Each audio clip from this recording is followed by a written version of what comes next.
wabarakatuh.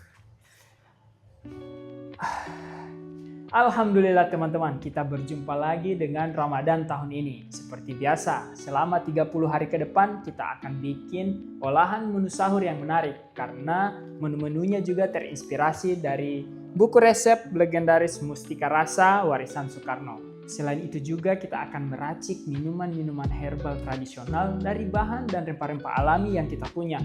Selain menyehatkan, juga bisa menjaga stamina kita selama di bulan puasa. Dan apa jadinya kalau kita sahur tanpa menggunakan nasi? Menarik kan? Teman-teman silakan follow, komen, dan share akun saya biar tidak ketinggalan inspirasi menu sahurnya. Selamat menunaikan ibadah puasa teman-teman, dan ibadah-ibadah yang lain juga ya. Dan yang paling penting, jangan lupa sahur.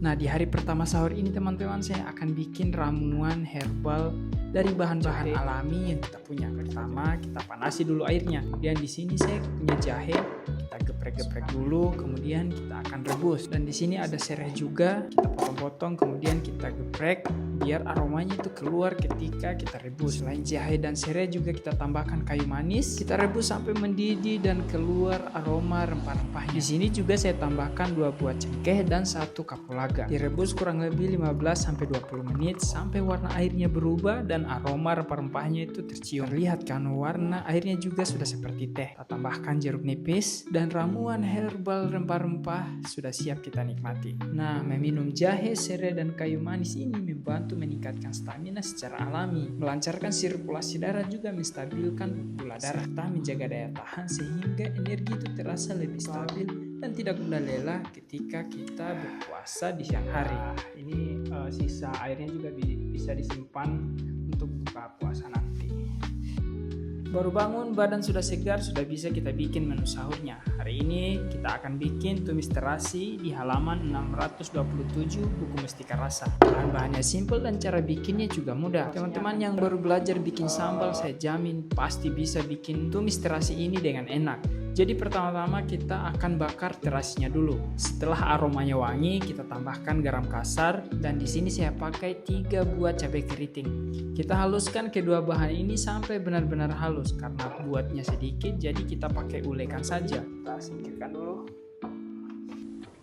Step selanjutnya bawang merah kita iris-iris saja. Di sini saya pakai 3 buah bawang merah. Ini sudah sesuai dengan buku resepnya ya, tidak dihaluskan bersama si cabai tadi. Kemudian ada tomat merah, saya pakai 3 buah, kita potong kecil-kecil atau kotak seperti ini. Bahannya sudah ready, tinggal kita olah sekarang. Panaskan wajannya, dan di sini saya pakai minyak kelapa kampung atau minyak kelapa yang dibikin secara manual. Setelah panas, cabai yang sudah kita haluskan tadi langsung kita tumis saja sampai aromanya wangi. Sudah terbayang belum wanginya seperti apa? Minyak kelapa, ada terasi, satu ruangan itu langsung harum. Selanjutnya saya tambahkan bawang merah, saya tumis sebentar sampai dia wangi juga. Setelah bawang merahnya wangi, kita tambahkan tomat yang sudah kita potong-potong tadi.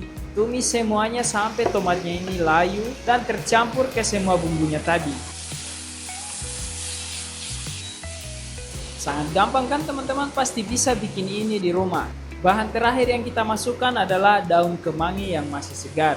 Selain memberi warna yang menarik, daun kemangi ini juga memberi aroma dan cita rasa yang khas. Makanya saya itu selalu stok daun kemangi yang segar tiap hari. Kalau tidak dibikin jadi campuran sambal seperti ini, saya langsung makan saja sebagai lalapan. Tahap akhir teman-teman, jangan lupa kita kasih seasoning. Ada garam, kita kasih juga kaldu jamur secukupnya, lalu kita kasih garam sedikit saja biar semua rasanya itu balance.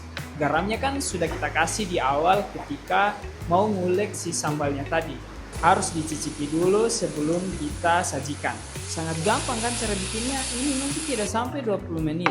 Untuk temannya si sambal ini saya mau bikin telur mata sapi. Karena seperti biasa, pertama sahur itu paling malas sekali kalau mau bikin macam-macam. Jadi lauknya saya pakai telur saja. Di sini saya pakai mentega, kemudian telur mata sapinya. Jangan lupa dikasih seasoning garam dan lada. Ini dia yang menarik teman-teman, sahur kali ini saya pakai sorghum. Cara memasaknya juga itu gampang sekali. Jadi 1 gelas sorghum itu Takarannya kita kasih 3 gelas air menggunakan gelas yang sama. Langsung kita masak saja seperti masak beras pada umumnya. Cuman bedanya masak sorghum ini durasinya lebih lama daripada kita masak nasi. Jadi kalau sebelum tidur itu teman-teman masak memang ini sorghum. Jadi pas bangun sahur sorghumnya sudah matang. Nah, sorghum ini bukan makanan baru ya teman-teman.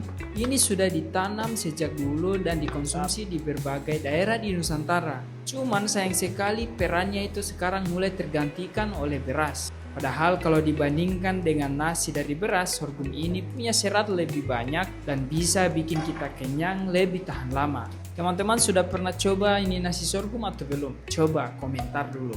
Nah, di sini makanannya sudah siap semua, tinggal kita plating saja.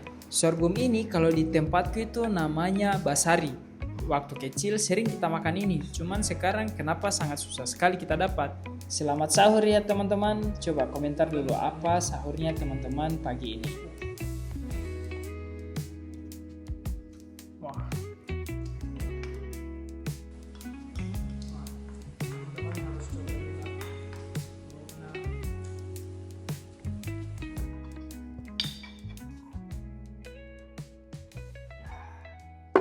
Jangan lupa sahur.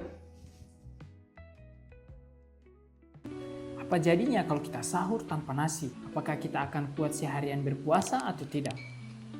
Siapa nih teman-teman yang sahur harus makan nasi? Kalau tidak makan nasi, jam 10 pagi sudah lemas. Hari kedua konten Jangan Lupa Sahur, kita akan membuat sesuatu yang lebih menarik lagi dari buku resep Mustika Rasa. Sebelum itu kita akan bikin ramuan tradisional dari rempah-rempah yang bisa menjaga stamina kita selama berpuasa nanti. Jadi langsung saja teman-teman, pertama kita akan panasi airnya dulu, kemudian di sini ada serai. Serainya kita geprek-geprek biar aromanya itu makin keluar. Kemudian kita tambahkan pandan, lalu saya tambahkan 2 buah cengkeh dan 1 kapulaga. Kita masak kurang lebih 10-15 menit sampai airnya itu mendidih dan aroma rempah-rempahnya itu keluar. Dan saya tambahkan 1 sendok madu untuk pemanis alaminya. Sederhana, simpel dan sehat, tapi bisa menjaga stamina kita selama berpuasa.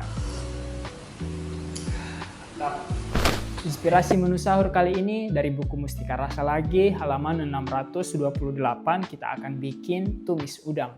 Cara bikinnya sederhana, bahan-bahannya juga mudah didapat. Teman-teman bisa bikin ini di rumah. Teman-teman bosan dengan olahan sahur yang itu-itu saja? Ini saya kasih inspirasi salah satu cara bagaimana kita mengolah udang, dan ini sudah dipraktekkan dari zaman dulu loh. Di sini semua bahan-bahannya sudah saya siapkan, teman-teman bisa menyimak ada apa saja. Sesuai dengan buku resepnya, di sini ada pete. Pertama kita akan buka dulu karena kita hanya akan ambil bagian dalamnya. Selain pete ada bawang merah, bawang putih, cabai merah, dan cabai hijau. Semua bahannya kita iris tipis saja tanpa harus dihaluskan. Biar lauknya makin lengkap, saya juga sudah merebus 2 buah telur. Bisa kita makan bersama udangnya nanti. Setelah bumbunya siap, kita panaskan dulu minyaknya, lalu semua bahan itu kita tumis. Langsung kita masukkan saja sekaligus. Tumis perlahan sampai aromanya wangi dan semerbak. Aromatiknya saya pakai lengkuas dan daun salam. Setelah ditambahkan sedikit air, saya masukkan udang dan petenya juga kita campurkan ke dalam. Masak semuanya sampai tercampur rata. Dan yang paling penting jangan lupa seasoning. Udang itu kan cepat matang, jadi memasaknya juga tidak perlu lama-lama. Dan ini dia karbohidrat utama kita. Saya akan sahur menggunakan sorghum lagi. Sorghum ini punya kandungan serat lebih tinggi dibandingkan nasi. Jadi kalau soal kenyang, dia bisa bikin kita tahan lama daripada kita sahur menggunakan nasi. Setelah saya beri taburan bawang goreng, semuanya sudah bisa kita nikmati. Selamat sahur teman-teman. Wah, insyaallah. Mantap. Coba semua lauknya sekali hap.